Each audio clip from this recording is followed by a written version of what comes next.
Hey, what's going on, guys? My name is Slcmof, bringing you guys a map guide for the map Hijacked, which is a very difficult map that a lot of people have trouble with. And right off the bat here, let me give you a nice tip. Let's stop the footage. Right here, what I'm doing is I'm locking down this line of sight, and anyone that is going to be coming underground, I will be able to see here. I might not be able to kill them. They might break off to my right, and I won't have enough time to shoot them, and they'll get behind this little big generator thing.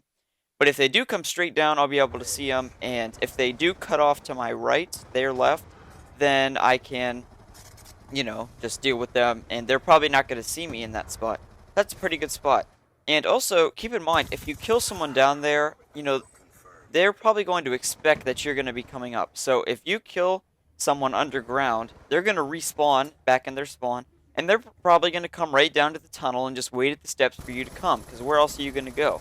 So they're going to predict that, so you guys need to be sure to watch out for that. Alright, now that we got opening routes out of the way, let's talk about what to do, the meat of the game, or the majority. So, as you can see on your screen right now, this is where you should be majority of the time. The dark green is the underground little tunnel thing, and that's where you should be about 10% of the game, and then 90% you should be in the two-story buildings. If you haven't noticed, this map is very similar to Nuketown, except there isn't two ginormous buses protecting you in the middle of the map. And that's the main difference between it, if you want me to be completely honest.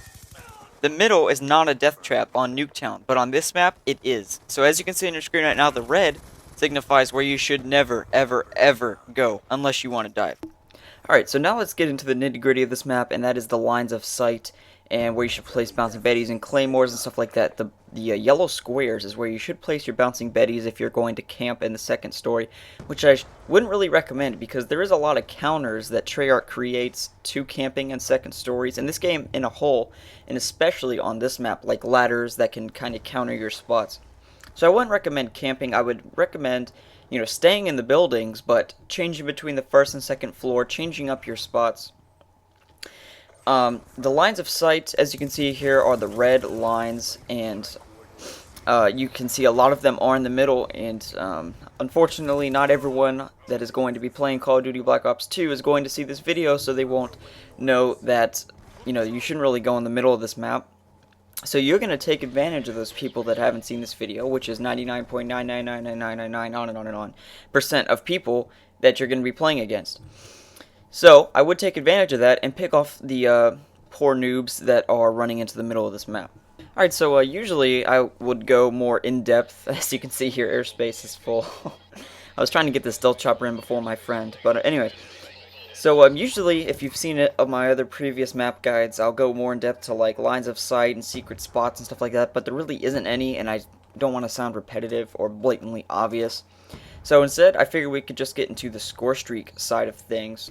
So on the left here, you see a Scorestreak setup, and that is the UAV, the Hunter Kill, and the Lightning Strike, and that's a solid setup for just about any map, in all honesty.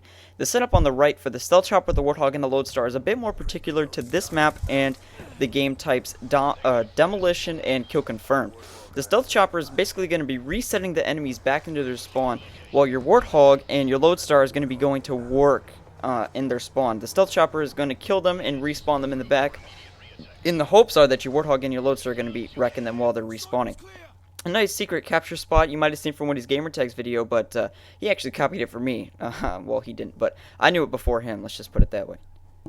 Alright, let's get into the created class very, very quickly. This is the same class that I actually had for my how to increase your KDR video, except I have Flak Jacket on instead, and that's probably what you should run on this map. Like I mentioned in my how to increase your KDR video, the Flak Jacket and Tac Mask are especially a necessity on this map because you're going to be running into a lot of nades and you're going to be eliminating deaths that if you cut out your gameplay, that is really going to help your overall stats and not get you pissed off overall in the long run, I think. The suppressor is not necessary. Yeah, I'm changing to Flak Jacket right now. The suppressor is not necessary, so you want to put on like a black hat or a stun or whatever, that's fine. But the real necessity is the Flak Jacket, the Tac Mask, and the toughness, because you're going to be getting in a lot of head-on-head gunfights. Thanks for watching, guys. I hope you enjoyed. If you're interested in subscribing in the top right-hand corner, you can click the annotation to do so. Hope you guys enjoyed. My name is Slcmof. Peace out.